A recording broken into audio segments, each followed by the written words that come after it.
Welcome to the CDA Institute Expert Series, the podcast that brings you critical discussions with thought leaders in defense, security, and global affairs. I'm your host, Josh Malm. In today's episode, former United States Ambassador to Canada, Bruce Heyman, joins us to discuss the current health of the Canada-U.S. relationship and what a potential second Trump term could mean for our relationship. Dedicated to fostering a rational and evidence-based approach to Canadian security and defense, the CDA Institute encourages rigorous debate on national security matters through our events, research, and publications. This is the Expert Series. Bruce, thank you so much for joining me today. We've been trying to set this up for a while. I'm grateful we've finally been able to do so. There's a lot going on in our two countries right now, and we both face some pretty significant challenges. I'd like to start off with a pretty basic question. How would you assess the current health of the Canada-U.S. relationship? So from my perspective, now sitting outside of the U.S. government and, having a window into this relationship in which I'm deeply, passionate about and familiar with, I would say we're in pretty good shape. In fact, more than pretty good, we're in very good shape. I think that when you think about what President Biden did at the very beginning of his administration in talking about the roadmap, in working directly with the prime minister, in the various meetings that they've had together, including the president's visit to Ottawa, which was very important, I think, and his speech before Parliament, all of which was coordinated and developed between the two governments and the two ambassadors, the U.S. ambassador to Canada and the Canadian ambassador to the United States. And if you think about the Biden administration and the values in which they hold near and dear in terms of multilateral relationships in the world, working together to promote the liberal democracy, rights and values of promoting democracy in the world, we're deeply aligned, our two countries. Trade is strong, at or near record levels. The implementation of USMCA, from my perspective, is going quite well.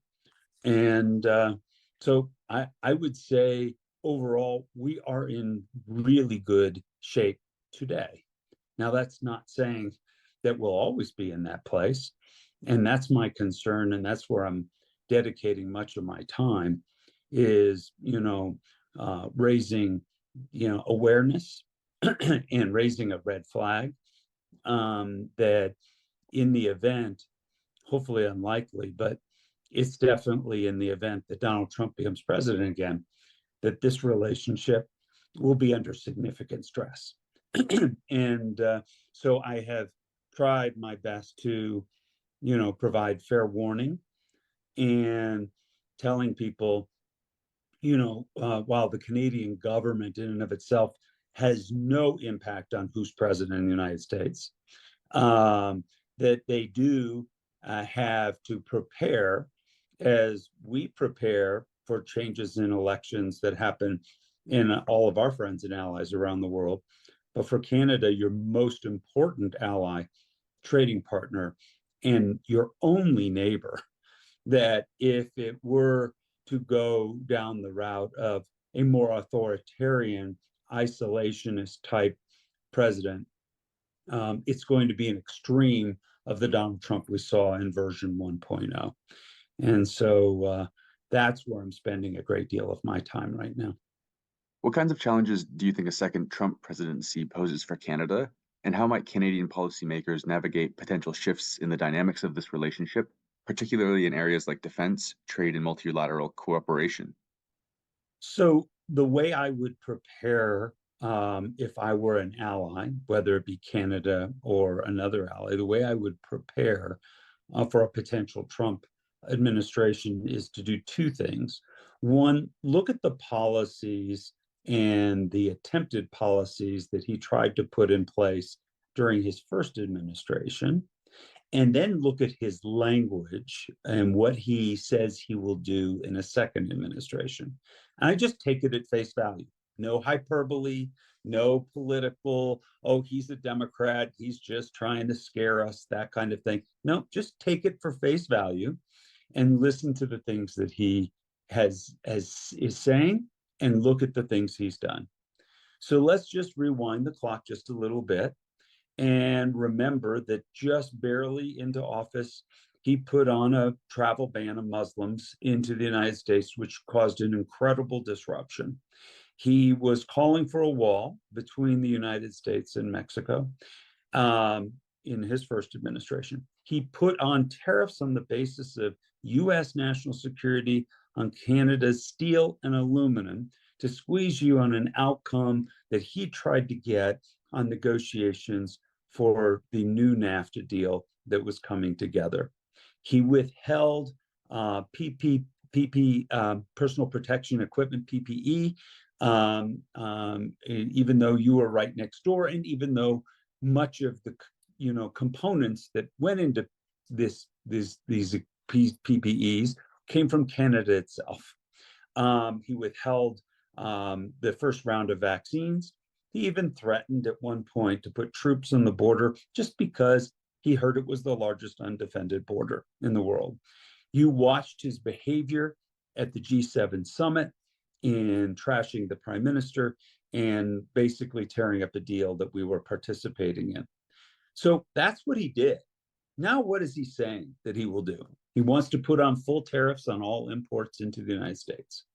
We should take that very seriously. He's talking about NATO. The language he used on NATO was that if you don't put up the 2% that you owe, that I'm basically inviting in Russia to attack you, which is just nonsense, but take it seriously and listen to his words very seriously. He's talking about rounding up millions of Americans and deporting them and creating an entire police force to deport millions of Americans. And he's talking about retribution against, media and what are deemed to be people who were against him and his presidency. So that's just a few of the things. All of that will have an incredible impact on Canada, on your military involvement and our interactions together. It will have an impact on commerce if he puts tariffs on. The new NAFTA that he and his team negotiated with Congress and with the two other countries, Canada and Mexico, have a review process that comes up in this next administration and that could put, at least taint this and put it in future jeopardy. And so all of this, and by the way, environmental policies, which are important to Canada and your next door neighbor, they're not going to be important in this next administration. And we will roll back that pretty significantly in the next administration. So you started off the conversation of how's the U.S.-Canada relationship? And I said it's in really good hands, strong, really great place. My fear is it could be in a dark place very quickly under a Trump administration. And it's not just uniquely Canada, that our democracy and the way we operate within our country will be under threat pretty significantly. And thus all the relationships that we have with our allies will also be threatened. Without a doubt, the January 6th insurrection, that was not just the riot that occurred at the insurrectionists at the Capitol, but it was building out the whole fake electoral system and trying to circumvent the entire electoral process. That it almost, it almost worked. I mean, if not for just a few people, this thing might have come off, and Donald Trump might have still been president. And then what? So we're being tested now. We're being tested in the court system with the Supreme Court and the trials that are taking place. 91 counts against him, 4 indictments. We're being tested with his followers who are willing to follow him to do anything. Stop funding Ukraine, not stop a border bill that needs to come to fruition. So I have great faith in my country, and I have deep belief in its institutions. But there is no doubt in my mind that if he is reelected president, that it will be tested to the most significant degree in my lifetime. The United States has an election this year. Canada has an election very soon as well. If we see conservative and Republican administrations in office at the same time, how could this potentially influence dynamics between our governments? So I used to be of the belief it really didn't matter who was in 24 Sussex when it was the residence of the prime minister and the White House. And didn't matter party to party. We're best friends, allies, trading partners. And so that dynamic has existed, whether we've had Republican presidents or Democratic presidents or conservative prime ministers or liberal prime ministers. That dynamic has been stable. I would say the greatest threat to the Canada-U.S. relationship is not your reelection. The greatest threat to the Canada-U.S. relationship is ours, and that's Donald Trump. And so, it's not for me to make any judgment as to what direction Canadians should go down in choosing who they want to represent them in your country. My fight and my effort is to make sure that Donald Trump is not president again of the United States. Bruce, I'd like to move on now a bit to international relations. How important is it that Canada meet NATO's 2% defense spending target, and what is the significance of meeting that target, especially considering ongoing global security challenges like the war in Ukraine? How do you see Canada responding to calls from its allies for increased engagement? So I personally went to the Harper government and asked for the 2% commitment to be upheld. It's my understanding that ambassadors, since I've been there, have done the same, whether Republican or Democrat alike. The issue is you join a club, any club, and the club has certain criteria for its membership. And that criteria for membership is set by the club and the members themselves. And in the case of this club, which is NATO, they have set for themselves, with each other, a set of standards for being part of the club. How they determine as a collective, together with now 32 nations signing on, and how they make those decisions, I think we'll see how that plays out going forward. My personal fear is under Donald Trump that he has made it very clear as to how he feels about his participation as the United States, as the head of the United States, as president, how he feels about countries who are not meeting that obligation. He's made it very clear. In addition to that, if we do not get this funding through for Ukraine in the United States, and Ukraine falls or loses substantial territory, the threat to the rest of Europe is significant. And NATO members, maybe not NATO as an organization, but NATO members may be asked to do even more than they've done to build up the defenses and protect the front line, because now Russia's moving closer and closer to that front line of NATO. And you're hearing language over even the last week from the French president and others about the deep concern about the path we're on. I am deeply concerned from the U.S. perspective that we are not funding Ukraine at a level that we should. And that is the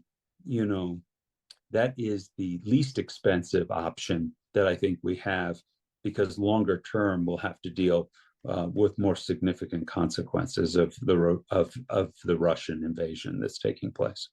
We've seen sentiment emerging, not just in the United States, but in Canada and elsewhere, this sort of reluctance to continue supporting Ukraine in the US. Arguably, there seems to be a kind of resurgent isolationism. Where would you say this stems from?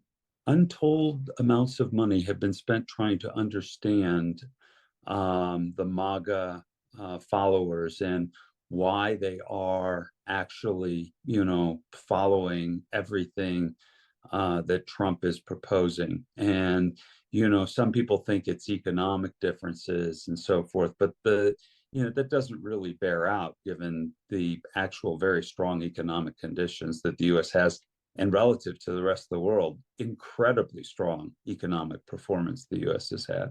And unemployment's low and job creation's been high, and real GDP's high and wage gains have been high. And it's just, but this cult figure is really having an impact on people. And, breaking a cult is a hard thing to do. It's much easier to fool somebody than to convince them they've been fooled, says Mark Twain. And so look, we're in a really difficult spot in the United States right now. This is real. I think in his first administration, when he said and did things, I think people thought it was, the fodder for late night comedy. It's serious stuff now. Bruce, it's been a real pleasure. Before we wrap up our discussion, I just want to give you the chance to provide any final thoughts you have about any of the topics we've discussed today, or if there's anything important you'd like to highlight for our listeners that you haven't already.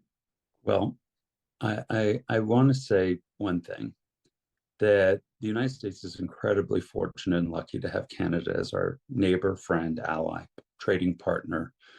And we benefit quite a bit from this relationship. And make no mistake about it, this next year in politics is going to make Canadians question whether that's true or not. And I would say, let's not get too caught up in the political rhetoric. And let's hope when we get to governing, and let's hope that governing is as stable as how we began this conversation, that this incredible alliance that we have together, that covers all areas of commerce and defense and environment, but most importantly is that we're family, that we have millions of Americans living in Canada and Canadians living in the U.S., and that it's really important that we preserve and protect this relationship, even in a dark period that may come. And last point, there are many Americans, as I mentioned, living in Canada, and they have the right to vote in the U.S. election. In 2016, when Donald Trump did win, he won the state of Michigan by 10,000 votes, which caused Hillary to lose those electoral college votes. He won the entire presidency by less than 100,000 votes. There are more Americans in Canada than that. And so it's very easy to vote. If you're an American living in Canada, you go to votefromabroad.org and you just follow the process.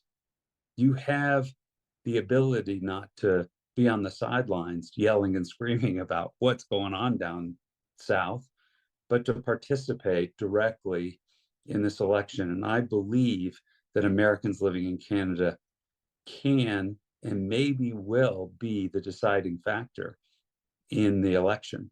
You see, this election is going to be down to the wire. Even though 150 million people will vote, very few people will be the deciding factor.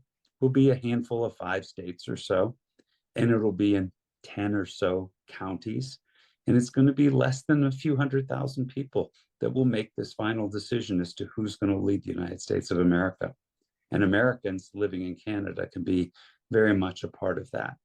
And I hope you register to vote, and I hope you vote. Thanks, Bruce. It's been a real pleasure. That's all for this week's episode of the CDA Institute Expert Series. To learn more about the CDA Institute, you can visit our website at cdainstitute.ca or subscribe to our newsletter. Thanks, and we hope you'll be joining us next week.